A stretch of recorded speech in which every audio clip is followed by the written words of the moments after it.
C'est beaucoup de mensonges. Un proche de Jamel Debbouze livre un drôle de témoignage. Ce 2 février, France 2 diffusait un nouvel épisode des Un dimanche à la campagne. Parmi les invités, Frédéric Lopez a convié l'humoriste Walidia. Ce dernier est notamment revenu sur son début de carrière au Jamel Comedy Club. Tous les dimanches, sauf rendez-vous sportif, note de la rédaction, France 2 diffuse à l'heure du goûter une émission délicieuse.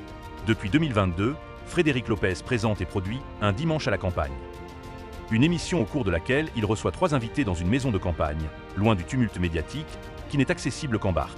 Ainsi, ce 2 février, l'actrice philippine Leroy-Beaulieu, le handballeur Nicolas Karabatic et l'humoriste Walidia se sont prêtés au jeu.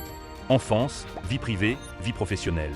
Aucun sujet n'a été éludé au cœur de Vaste Demeure, qui est l'endroit parfait pour se prêter aux confidences. C'est ainsi que Walidia est revenu sur ses débuts. Avant de rencontrer un franc succès avec ses one-man shows et ses chroniques sur France Inter, le jeune homme de 36 ans a cumulé les petits boulots comme vendeur de chaussures ou encore portier dans une boîte de nuit.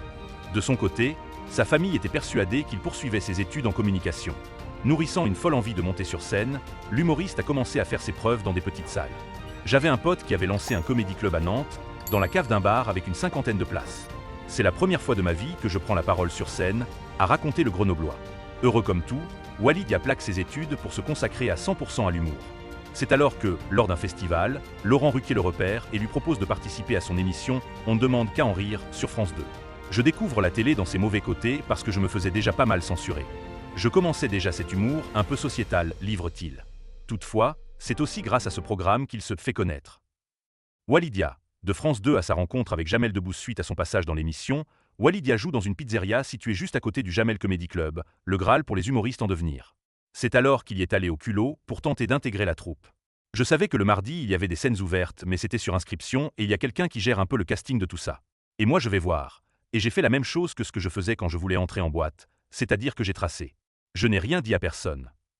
Malheureusement, la personne en charge des scènes ouvertes l'a repéré, mais Walidia ne s'est pas démonté et lui a assuré lui avoir envoyé un mail, ce qui était totalement faux. Ainsi, celui qui est aussi comédien a été ajouté à la liste des intervenants et a intégré la troupe. Mais il y avait un problème de taille. Seulement, je n'habitais pas à Paris. Donc parfois il m'arrivait de dormir dans la loge. Et un matin, je descends dans la salle du Comedy Club, il est 9h, et Jamel rentre et me demande ce que je fais là. Face à Jamel Debbouze, le jeune homme a alors prétexté travailler sur son prochain spectacle. Un nouveau mensonge. Il n'empêche que ces mensonges seront payants. Ils lui auront permis de connaître la carrière qu'il embrasse aujourd'hui.